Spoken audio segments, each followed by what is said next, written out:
Hello friends, कैसे हैं आप सभी लोग। उम्मीद है आप लोग बहुत अच्छे होंगे। इस वीडियो में हम डिस्कस करेंगे बीएससी थर्ड ईयर जूलॉजी का फर्स्ट सेमेस्टर है, अप्लाइड एंड इकोनॉमिक जूलॉजी।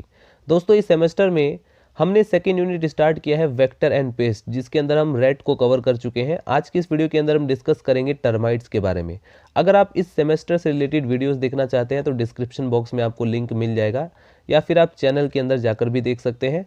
यदि आप बीएससी के कॉन्सेप्ट को हिंदी में समझना चाहते हैं तो आप लोग इस चैनल से जुड़ सकते हैं। चलिए वीडियो को स्टार्ट करते हैं, डिस्कस करते हैं दीमक या टर्माइट्स के बारे में। दीमक, जिन्हें हम व्हाइट आंट कहते हैं, श्वेत चींटी कहते हैं, ये एक सामाजिक कीट होता है जो कि कॉलोनी बनाकर रहता है। निवह का मतलब होता है कॉलोनी बनाना। ये अपनी कॉलोनी काष्ठ में, लकड़ी में अथवा फिर अपने चबाए हुए भोजन से बनाते हैं। आइए देखते हैं सबसे पहले इनका हैबिटेट एंड हैबिट, वास एवं स्वभाव। एक तो ये कहाँ पर रहते हैं और इनका हैबिट कैसा है, स्वभाव कैसा है।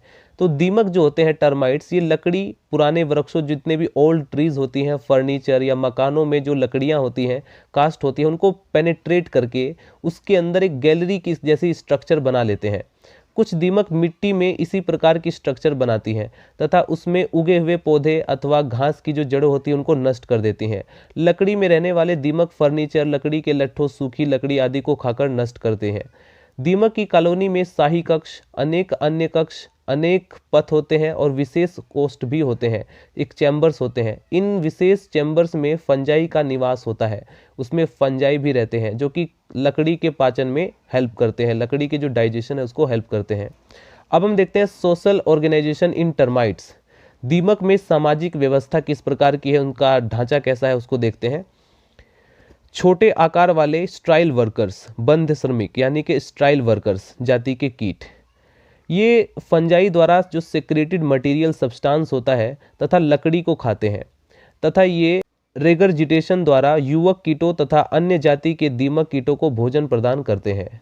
इसके बाद नंबर सेकंड पर आते हैं सोल्जर्स। सोल्जर्स जाति के कीट, इनका सिर बड़ा होता है और चौड़ा होता है और इस पर एक जोड़ी शक्तिशाली मैंडिबल्स पाए जाते हैं और इन कीटों पर कॉलोनी की रक्षा का पूरा भार होता है, यानी ये पूरी कॉलोनी की रक्षा करते हैं। नंबर थर्ड पर आता है सब्सटीट्यूटिव रिप्रोडक्टिव कास्ट।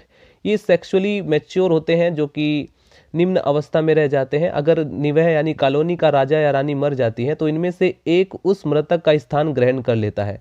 और इस प्रतिस्थापित जाति में दो प्रकार के जीव होते हैं। नंबर फर्स्ट, जिनमें पंखों के अवशेष गद्दी के रूप में होते हैं, ये second form of queen termites प्रदर्शित करती हैं। नंबर सेकंड पर आता है जिनमें पंखों के अवशेष नहीं होते, ये third form of queen termites प्रदर्शित करती हैं, राइट। अब हम देखते हैं नंबर 4 पर मैक्रोटेरस फॉर्म अथवा प्रथम जनन जाति, फर्स्ट रिप्रोडक्टिव्स। ये पूर्ण विकसित नर तथा मादा दीमक होते हैं, कंप्लीट रूप से develop male and female termites होते हैं तथा इनकी कॉलोनी में केवल एक रानी तथा एक राजा होता है। एक कॉलोनी के समस्त जीवों में पदार्थों का एक निश्चित एक्सचेंज, आदान प्रदान होता है। श्रमिक कीट सिपाही तथा जनन जाति के कीटों को भोजन प्रदान करते हैं और बदले में इनके मुख तथा गुद्दा द्वार से निकलने वाले लिक्विड को ग्रहण करते हैं। यह द्रव्य निम्फ को जनन कीटों में भिन्नित होने से रोकते हैं। अब ये जो आप डायग्राम देख रहे हैं, इसी डायग्राम में इनकी कॉलोनी को शो किया गया है, दीमक की कॉलोनी, जिसमें फंगस ग्रोथ यहाँ पर दिखाया गया है। ये इनकी गैलरीज है, ये इनका रॉयल चैम्बर है, ये इनमें ग्रेनरी है, राइट। और ये इसका माउंट्स, ये इसमें नर्सरी है, इसमें फंगल हाइपी है।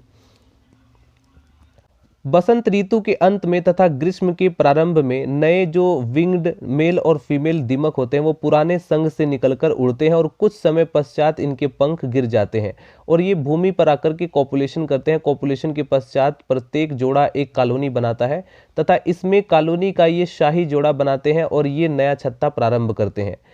मादा अपने अंडों को इस नए छत्ते में देती है और अपने बच्चों की, अपने प्रथम अंडों की रक्षा करती है। अंडों से निकलने वाले जो निम्फ होते हैं, इन निम्फ को रानी दीमक अपने लार में मिलने वाले पदार्थों के रूप में भोजन प्रदान करती है। पूर्ण वृद्धि प्राप्त करने के पश्चात ये निम्फ अपनी ही नहीं अपितु रानी तथा राजा की भी देखभाल करते हैं। अब रानी तथा राजा केवल जनन का कार्य करते हैं। कॉलोनी के प्रारंभ में प्रारंभिक कुछ बार के अंडों से निकलने वाले समस्त निम्फ जो होते हैं वो पंख विहीन श्रमिकों, सैनिक तथा प्रतिस्थापिक जनन दीमकों में रूपांतरित हो जाते हैं। बाद में इनमें प्रथम जनन के कीट बनते हैं। अब यहाँ पर आप लोग नोट डाउन करेंगे, दीमक लकड़ी, पुराने वृक्षों, फर्नीचर तथा मकानों में लकड़ी वाले भागों को भेद कर उन्हें पेनिट्रेट करके बनाई गई एक गैलरी नुमा स्ट्रक्चर में रहते हैं। कुछ दीमक मिट्टी में भी इस प्रकार की नालियां बनाती हैं। और उसमें उगी घास तथा पौधों के जड़ों को नष्ट करती हैं। लकड़ी में रहने वाले दीमक फर्नीचर, लकड़ी के लट्ठों, सूखी लकड़ी इत्यादि को खाकर नष्ट करती हैं। दीमक के छत्ते में शाही कक्ष, अन्य कक्ष, अनेक पथ तथा विशेष कोष्ठ होते हैं और इन कोष्ठकों में फंजाई का निवास होता है जो इनकी लकड़ी को पचाने में मदद करता है। अब हम देखते हैं इकोनॉमिक इंपॉर्टेंस ऑफ टर्माइट्स। दीमक सेलुलोज पर रहती है जो अपने मृत तथा सजीव वनस्पतियों से प्राप्त होता है। ये फर्नीचर, किताबों, कास्ट का सामान, जितने भी लकड़ी के सामान होते हैं, फसलों तथा फलों व आर्थिक महत्व के जो वृक्ष होते हैं आदि को काटकर नष्ट कर देते हैं। ये फसल लगाने से लेकर के फसल कटने तक उनमें डैमेज करते रहते हैं, नुकसान पहुंचाते रहते हैं। तो ये है दीमक का जीवन चक्र, इसकी लाइफ साइकिल है, जो कि इसका एक तरीके से डायग्रामेटिक रिप्रेजेंटेशन शो किया गया है, जिसमें क्वीन जो होती है वो अंडे देती है। अंडे से जो निम्फ बनता है वो निम्फ सोल्जर भी होता है, वर्कर भी होता है और किंग भी होता है। और जो उसमें विंग्ड क्वीन होती है जिनके पास पंख होते हैं, राइट। तो ये उसकी पूरी लाइफ साइकिल का रिप्रेजेंटेशन दिखाया गया है। अब हम देखते हैं कि टर्माइट्स को कैसे आप नियंत्रित कर सकते हैं, कैसे इन्हें कंट्रोल किया जा सकता है। तो फसल में बोने से पहले ही भूमि में 10% बेंजीन हेक्साक्लोराइड डस्ट या फिर 5% हेप्टेक्लर, फिर 5% क्लोरिडेन को मिलाना चाहिए। खड़ी फसल के समय सिंचाई वाले जो पानी में लगभग 3.5 से 4 लीटर तक के हेप्टेक्लर 20 EC या फिर गामा BHC को मिलाना चाहिए। जिन वृक्षों में दीमक लगी हुई है उसमें 0.03% हेप्टेक्लर 20 EC या फिर 0.03% गामा BHC 20 EC के घोल को प्रति वृक्ष में लगभग 5 से 10 लीटर की दर से उसको स्प्रे करना चाहिए। नंबर 4, ठूंठों को खेत की जुताई के समय अलग करके जला देना चाहिए और बिना सड़े गोबर का खाद बना करके उसका प्रयोग करना चाहिए। तो ये हमने देखा दीमक की लाइफ साइकिल के बारे में, इसको कैसे कंट्रोल किया जा सकता है। नेक्स्ट वीडियो के अंदर हम डिस्कस करेंगे मॉस्किटो के बारे में। उम्मीद है आपके लिए वीडियो हेल्पफुल रहेगा। मिलते हैं नेक्स्ट वीडियो में। Bye bye, Tata.